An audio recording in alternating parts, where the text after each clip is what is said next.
Hi, this is Joyce Farrell. Let's look at GUI components.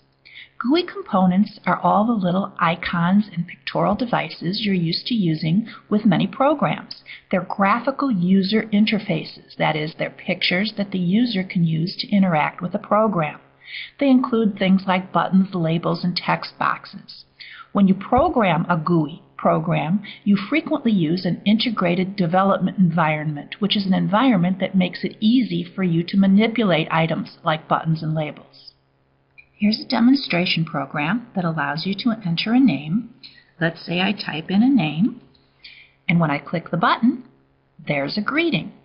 It has a label, a text box, a button, and another label. This is the Microsoft Visual C# Integrated Development Environment.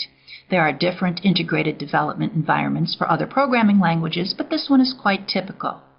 There's a form here in the middle that I can use to start my application, and over here there are some GUI components like a button and a checkbox that I can drag onto the form to create my application. Right now the name of this form is Form 1.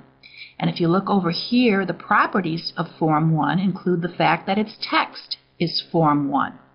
Well, I don't want its text to be Form 1, so I'm going to delete that and I'm going to type demonstration.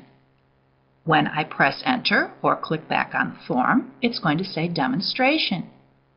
Let me take a GUI component like a label and drag it here, and right now the label's name is label 1 and its text is label 1.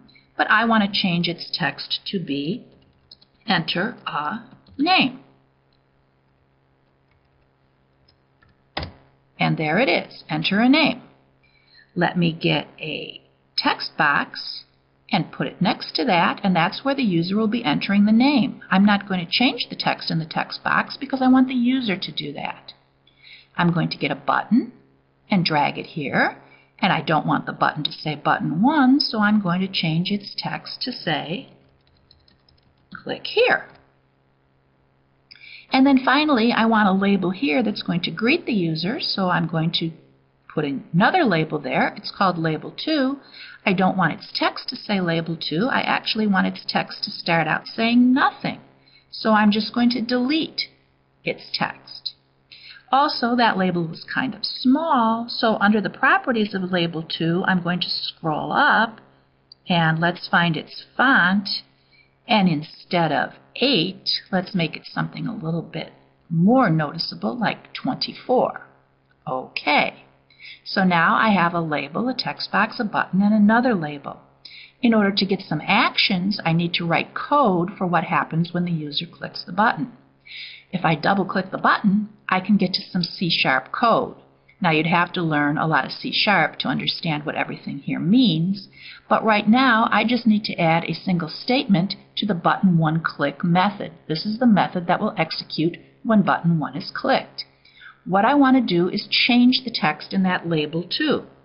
So I start typing label 2, and when I do, the automatic statement completion feature of C# helps me out by giving me some choices, and I can just double-click on label 2, and then I can set its text to hello with a comma and a space, plus whatever the user has typed in text box 1.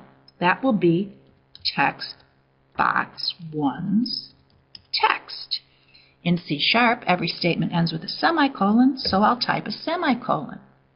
Looking back at the form, there's still nothing there in label 2 because the user hasn't clicked a button yet. We haven't run the program yet.